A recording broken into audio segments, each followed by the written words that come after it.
सभी लोगों को नमस्ते, राम राम। नाना दिन बाद हूँ वीडियो लेके आयो। थोड़ा कार्यक्रम आ गया था, शादी ब्याह ने एक मैयत भी हुई थी। तो कहने को मतलब यूँ है, जो सार अभी देखा मैंने कि परिवर्तन जीवन का नियम है और जो लोग केवल अतीत या वर्तमान को ही देखते हैं वे निश्चित रूप से भविष्य को खो देते हैं। इन्हें विचार के साथ में आज हूँ अगली जो कैंडल है उसका बारे में अपन डिस्कस करा है नहीं। एक बार मैं तुम्हारे दिखा देता हूँ मैं आप सबको। एक बार डोजी हमने लास्ट टाइम पढ़ा था, इसके बाद में हम देखने वाले हैं बुलिश एनगल्फिंग। डोजी के और भी कई प्रकार हैं, उनके बारे में अपन चर्चा करेंगे है नहीं। वही चीज़ है कि अभी संसाधन थोड़े से कम हैं, इसलिए इस तरीके से देखना पड़ रहा है। जैसे ही संसाधन थोड़े से अपग्रेड होंगे मैं आपके लिए दोबारा से इन प्रयासों को करूँगा और एक अच्छे तरीके से एक अच्छा वीडियो विजुअल आपके सामने उपस्थित करूँगा। तो यहाँ पर बुलिश इनगल्फिंग के 11 पॉइंट यहाँ पर बताए गए हैं। पहला पॉइंट है कि ये डाउन ट्रेंड के बाद में बनता है। कैसे बनता है ये? डाउन ट्रेंड के बाद में। डाउन ट्रेंड अब कैसा, ये मैंने यहाँ पर थोड़ी सी एक ड्राइंग बनाई है। इस तरीके से मान लेते हैं कि ये कैंडल आ रही है, एक छोटी रेड कैंडल बनेगी और फिर इसके बाद में उसको पूरा कवर करती हुई एक ग्रीन कैंडल बनेगी, है ना। ये पूरी बॉडी दिख रही है, इसको कवर कर लिया। ये रेड कैंडल इसके अंदर छोटी है ना। तो इसको बोलते हैं एनगल्फ। एनगल्फ मतलब अपने अंदर समा लेना, ठीक है। पर ये कौन सा एनगल्फ है? ये बुलिश एनगल्फ है, क्योंकि ये हरी कैंडल ने इसको, लाल वाली कैंडल को पूरा कवर किया है, ठीक है। पॉइंट पर आ जाते हैं वापस अपने।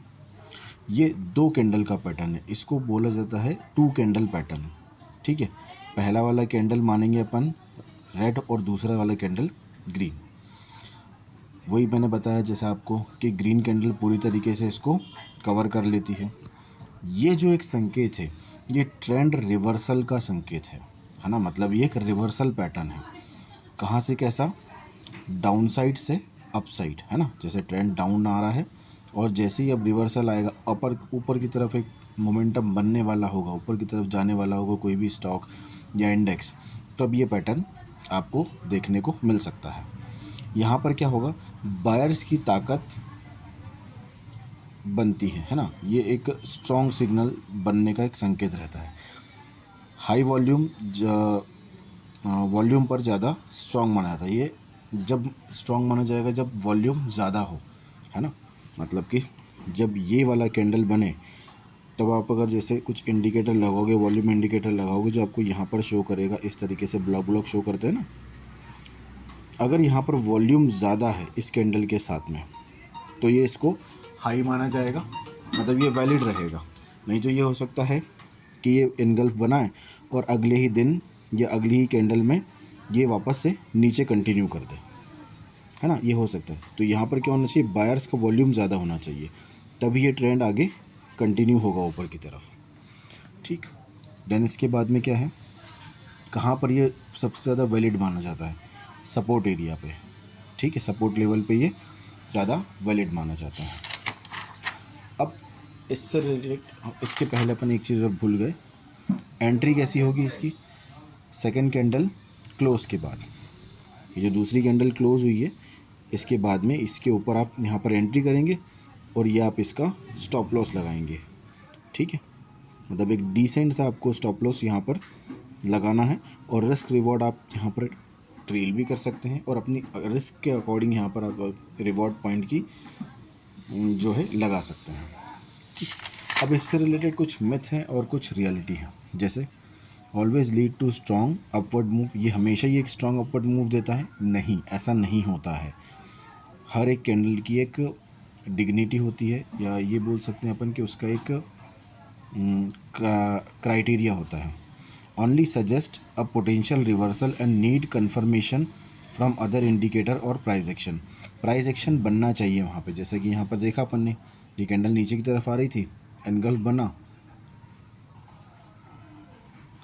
एनगल्फ बना। अब प्राइस पैटर्न क्या बोल रहा है, हमारा ये एंट्री हो गया, ये स्टॉप लॉस हो गया, तो यहाँ से अब कैंडल को इस तरीके से कंटिन्यू करना होगा, है ना। तो ये पैटर्न वैलिड माना जाएगा। और यहाँ पर क्या होना चाहिए, वॉल्यूम भी अच्छा होना चाहिए इस दिन पर। फिर work well in all market condition, ये सारी मार्केट कंडीशन में वेल वर्क करता है नहीं, सपोर्ट लेवल पे ज़्यादा अच्छे से काम करता है, या फिर एक डाउन ट्रेंड आया हो उसके बाद में अप ट्रेंड के लिए ज़्यादा अच्छे से काम करता है। Volume doesn't matter, volume matter नहीं करता नहीं, वॉल्यूम मैटर करता है। अगर वॉल्यूम स्ट्रांग होगा तो पैटर्न आगे कंटिन्यू होगा, अदरवाइज़ यहाँ से ये नीचे भी आ सकता है। तो वीडियो अच्छी लगी हो तो please like share and subscribe कीजिएगा, और मिलते हैं अगले वीडियो में। कोशिश करूँगा कि अब मैं इसको कंटिन्यू रख पाऊँ, ऐसे ही प्यार बनाए रखिएगा। Thank you. जय हिंद, जय भारत।